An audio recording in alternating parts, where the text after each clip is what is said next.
The wind had teeth. It chewed on the steel siding of the guard shack at North Star Air Force Base, howling like a famished wolf.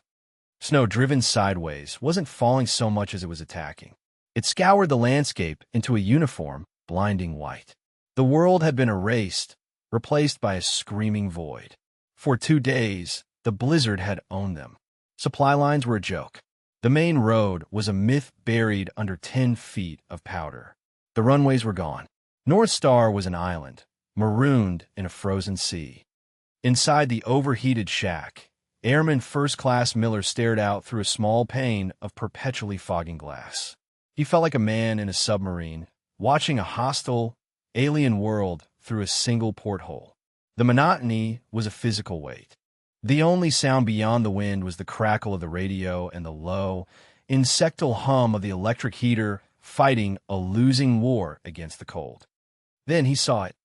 A shape, a smudge against the relentless white. It was a man. Miller squinted, wiping the condensation from the glass with the sleeve of his fatigues. The figure was old, bent against the gale, moving with a slowness that spoke of immense effort. He wore a canvas coat the color of dried mud, and a wool cap pulled low. A heavy burlap sack was slung over one shoulder, its weight pulling him crooked. He moved with the stubborn, grinding pace of a glacier. He was headed for the gate. A flicker of unease went through Miller. Nobody should be out in this. Not on foot. Not out here, miles from the nearest town. It was a death sentence. The radio squawked. Gate 1, this is patrol lead. Anything to report? The voice was crisp, arrogant, and saturated with the unique boredom of a junior officer on a miserable duty. Lieutenant Derek Thorne. Patrol lead, Gate 1. Affirmative. I got a civilian on foot, approaching from the west perimeter, Miller said, his own voice flat and professional.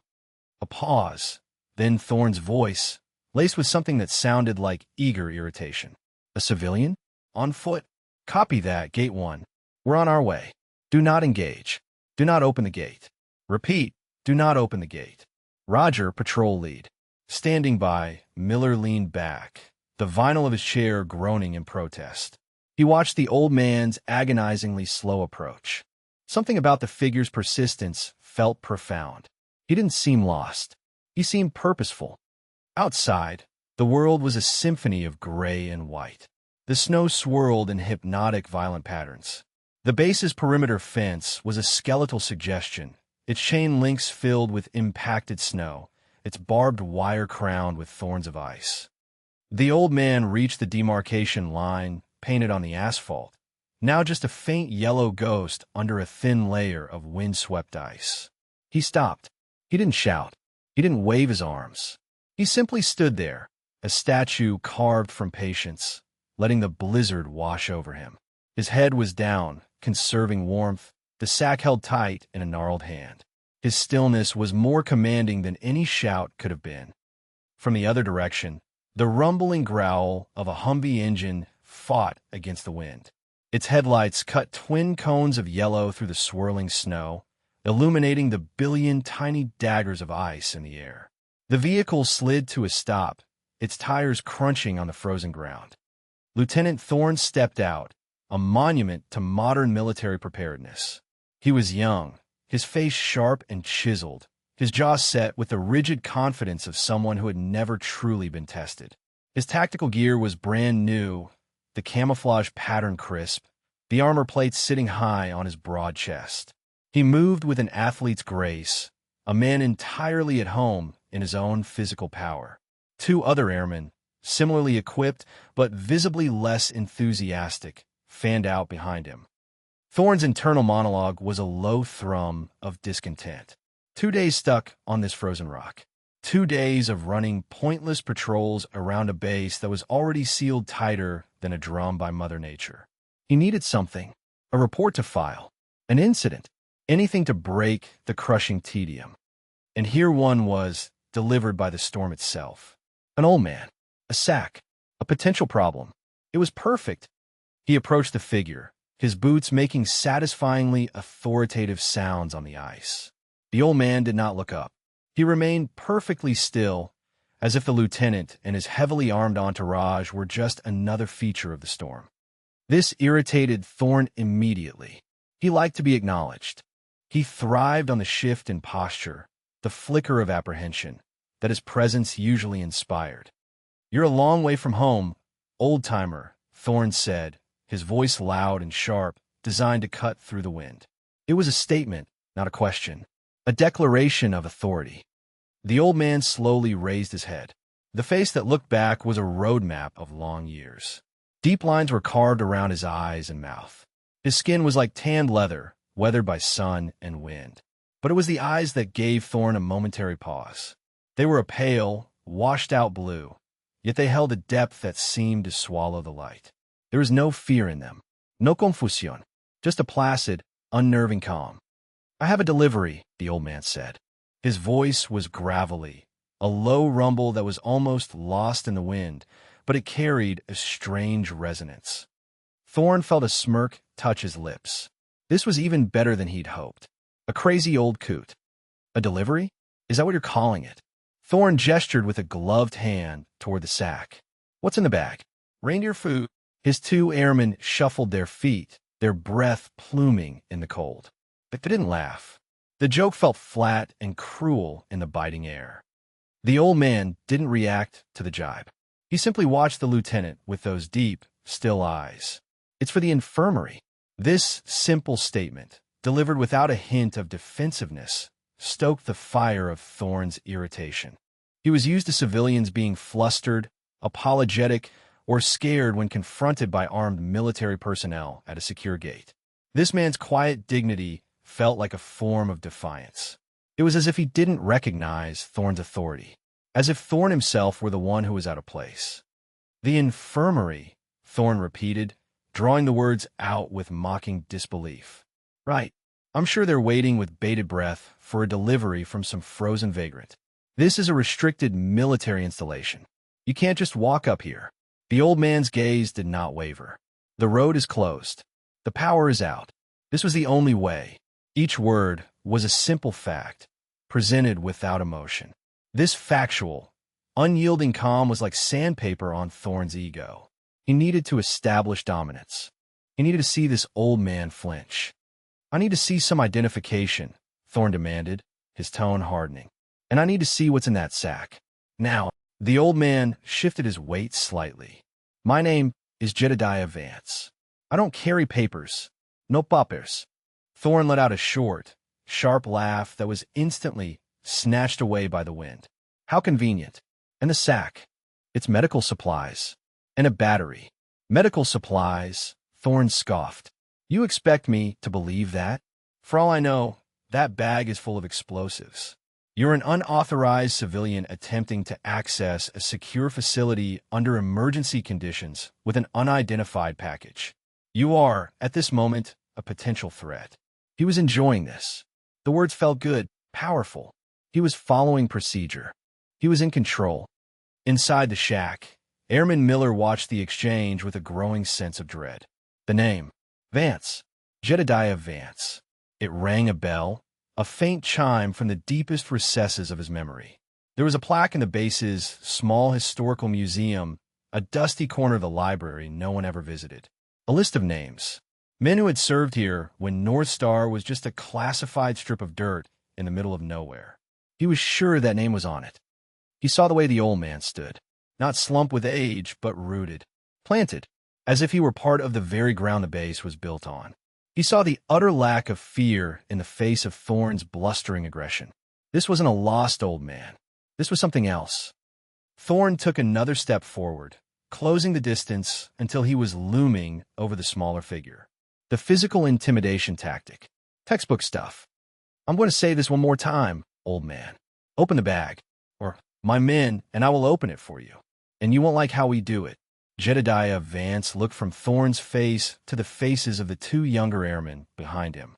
He saw their discomfort. He saw their reluctance. They were just following orders.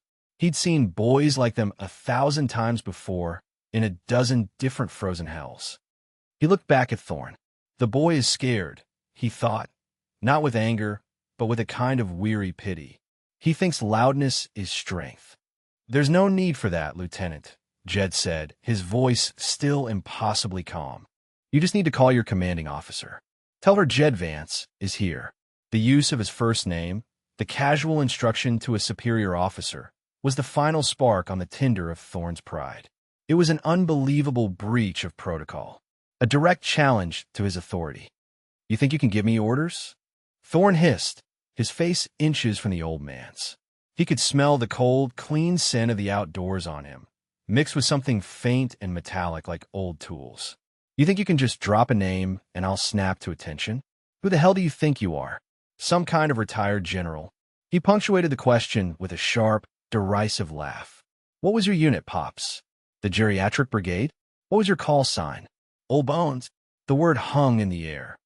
"Call sign." For Jedediah Vance, the world dissolved. The howling wind became the shriek of a jet engine on the verge of tearing itself apart. The biting snow turned to the acrid smoke of burning electronics. He wasn't at the gate of North Star anymore. He was 20,000 feet over the Barents Sea, strapped into the belly of a machine that was never supposed to exist. His hands, young and steady, rested on controls that felt alive, humming with a power that was both terrifying and sublime. The air inside the cockpit was thin, recycled, tasting of ozone and fear. Below him, nothing but a churning, black ocean. Above, a tapestry of stars so bright they seemed to burn holes in the velvet darkness. The radio in his helmet crackled, a voice cutting through the static, tinny and distant. "Ghost, this is Watchtower. We're painting multiple bandits, closing on your position. Do you copy?" He didn't respond. Radio silence was his shield. He was a phantom, a whisper in the electronic ether. His aircraft, a sleek, black triangle, had no right to be here. It was a ghost on their radar, a fleeting anomaly they would dismiss as atmospheric interference. His job was to be unseen, unheard, unknown. "Ghost, they're changing vectors. They're hunting. Acknowledge Ghost." His thumb hovered over the transmit button. He could feel his heartbeat, a slow, steady drum against the frantic rhythm of the warning lights blinking on his console. He could see the enemy fighters on his own passive sensors, glowing green predators sweeping the darkness. He made a minute adjustment to his course, a fractional change in altitude, tucking himself into the shadow of a weather front. He became one with the storm. The voice came again, laced with panic. "They've lost you. My God, they've lost you. You're a ghost." He allowed himself a small, grim smile. "Call sign confirmed." The memory faded, leaving an echo of adrenaline in his veins. He was back at the gate. The wind was just wind. The smoke was just his own breath in the frigid air. Lieutenant Thorne was still there, his face twisted in a mask of smug superiority. Inside the guard shack, Airman Miller's blood ran cold. He had seen the shift in the old man's eyes. He saw the flicker of some distant, terrible fire. He saw a man looking not at a cocky lieutenant, but through him into a past that Miller could not even begin to imagine. That was it. He had to do something. Thorne's arrogance was dangerous. This was escalating. Miller turned his back to the window, his movements quick and decisive. He grabbed the direct line to the command post, the red phone reserved for emergencies. Thorne was the officer on scene, but Thorne was compromised by his own ego. This was a situation that required a higher authority. "Command post, Gate 1, Airman Miller," he whispered, his voice tight. "I have a broken arrow situation at the main gate." Broken arrow was not an official code. It was a piece of unofficial slang, a term used for when a situation was going catastrophically wrong due to a failure of on-site leadership. It was a career-ending phrase to invoke, both for the officer in question and, potentially, for the one who spoke it. It meant, "Send the boss now." There was a moment of stunned silence on the other end, then a crisp, "Understood, Gate 1. Stand by." Miller hung up the phone, his heart hammering against his ribs. He had just thrown a grenade. He could only pray he'd thrown it in the right direction. Outside, Thorne had reached his breaking point. The old man's silence was a judgment. His calm was an accusation. Thorne felt the eyes of his men on him, felt the weight of this silent confrontation. He had to end this. He had to win. "That's it. I'm done asking," he snarled. He reached out and grabbed the front of Jed's coat. the new tactical glove bunching the old, worn canvas. It was a foolish, impulsive move, a crossing of a line that should never have been approached. But before he could shove, before Jed could even react, a new sound sliced through the storm. It was a siren, 2 of them, loud, piercing, and getting closer at an impossible speed. Thorn froze, his hand still clutching the old man's coat. He let go as if he'd been burned. He turned, his face a mask of confusion. Who would be using a siren in a blizzard on a locked-down base? 2 Humvees, lights flashing, came barreling down the access road from the command sector. They didn't slow down. They fishtailed on the ice, sliding to a halt in a spray of snow and gravel not 10 feet from the confrontation. The doors flew open with synchronized violence. Out of the lead vehicle stepped Colonel Eva Rostova, the base commander. She was a tall, formidable woman, her face seemingly carved from granite. She wore no hat, and the fierce wind whipped her gray-streaked hair across her face, but she didn't seem to notice. Her eyes were chips of blue ice, and they were fixed on the scene with an expression of cold, distilled fury. Behind her emerged the base command master sergeant, a man whose scowl was the stuff of legend. The world seemed to fall silent. The wind still howled, but it was as if the sound had been muted. Thorn and his men snapped to attention, their spines ramrod straight, their faces pale with shock and sudden, gut-wrenching dread. Colonel Rostova ignored them. She walked past Lieutenant Thorn as if he were a piece of furniture, her boots crunching with grim purpose on the snow. Her entire focus, the entire immense weight of her command presence, was directed at the old man in the tattered coat. She stopped 2 feet in front of him. She stood for a moment, her gaze sweeping over his weathered face, and in her eyes, something shifted. The fury was replaced by a look of profound, almost reverent awe. Her back straightened. Her heels clicked together with a sound that cracked through the cold air like a rifle shot. She raised her right hand in a salute so sharp, so precise, it could have cut glass. "Mr. Vance," she said, her voice clear and strong, ringing with an emotion that no one on that base had ever heard from her before. "It is an honor, sir." Jedediah Vance looked at her, and for the first time, a faint, sad smile touched his lips. He gave a small, almost imperceptible nod. "Colonel." The silence that followed was absolute. Thorn felt the blood drain from his face. His mind was a frantic scramble of confusion and terror. Vance? Mr. Vance? Why was the base commander saluting this old man? What was happening? Rostova held the salute for a long, pregnant moment before slowly, crisply, lowering her hand.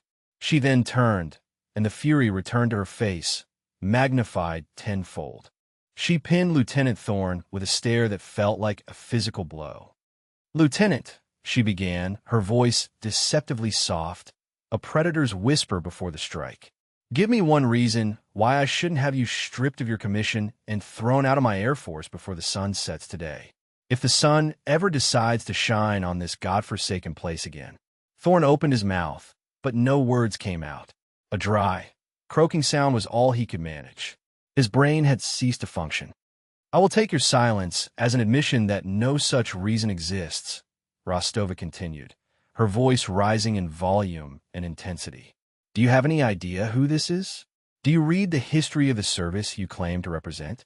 Or do you just read the regulations that puff up your own pathetic ego?" She took a step toward him, and Thorn flinched. "This is Jedediah Vance. He doesn't carry papers because his signature is on the original charter for this very base. He flew missions out of here when it was nothing but a dirt strip and a Quonset hut. Missions so secret, most of them are still blacked out in the archives. He flew aircraft that technically didn't exist over countries we were technically not at war with." She gestured out into the blinding white of the storm. "You see that peak, Lieutenant? The one barely visible to the north? We call it Vance's Peak. We call it that because he once landed a crippled C-130 on the glacier near its summit in a wideout, with 2 engines on fire and no landing gear, saving the entire crew and a consignment of experimental sensors that would have set our intelligence program back a decade if they'd been lost. He walked for 2 days in a blizzard, just like this one, to get back to base and report. She wasn't finished. She was just getting started. Her voice was a lash, each word a new stripe on Thorne's soul. You asked for his call sign as a joke. A joke. Let me tell you his call sign, Lieutenant. His call sign was Ghost. They called him that because he could fly a 4-engine reconnaissance plane through the most sophisticated air defense network on the planet. And the only sign he was ever there was the high-resolution photographs he brought back with him. He was a myth, a legend that enemy pilots told their rookies to scare them. The Russians called him the Baba Yaga, the Witch of the Skies, a spirit they could feel but never see. Rostova pointed a trembling finger at Thorne. This man has withstood pressures you can't even conceive of. He has faced dangers that would make you curl up into a ball and weep for your mother. He has sacrificed more for his country than you could in 100 lifetimes.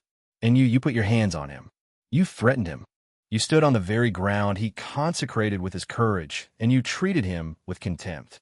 Section. She turned to the command master sergeant. Sergeant, relieve the lieutenant of his weapon and his command. Escort him to the detention barracks. He is confined pending court-martial. But ma'am, Thorne stammered, finding his voice at last, a thin, reedy thing. The sack. I was following procedure, potential threat. Rostova's laugh was a harsh, bitter sound. The sack? You want to know what's in the sack? She walked over to where Jed stood, his stoicism a stark contrast to the drama unfolding around him. Mr. Vance, may I? She asked, her voice softening again. Jed nodded and handed her the heavy burlap sack. Rostova carried it over and dumped its contents onto the hood of the Humvee. A small, powerful battery pack clattered onto the metal. Beside it landed dozens of sterile packages, boxes of broad-spectrum antibiotics, for bags filled with plasma, vials of morphine, a field surgical kit. The power went out in the base infirmary 2 hours ago, Lieutenant, Rostova said, her voice a low, dangerous growl. Their backup generator failed. They are running on emergency batteries that are about to die. They have 3 men in critical care. Without power for the ventilators, they will die. I was on the radio with every emergency service in the state, trying to arrange an impossible airdrop.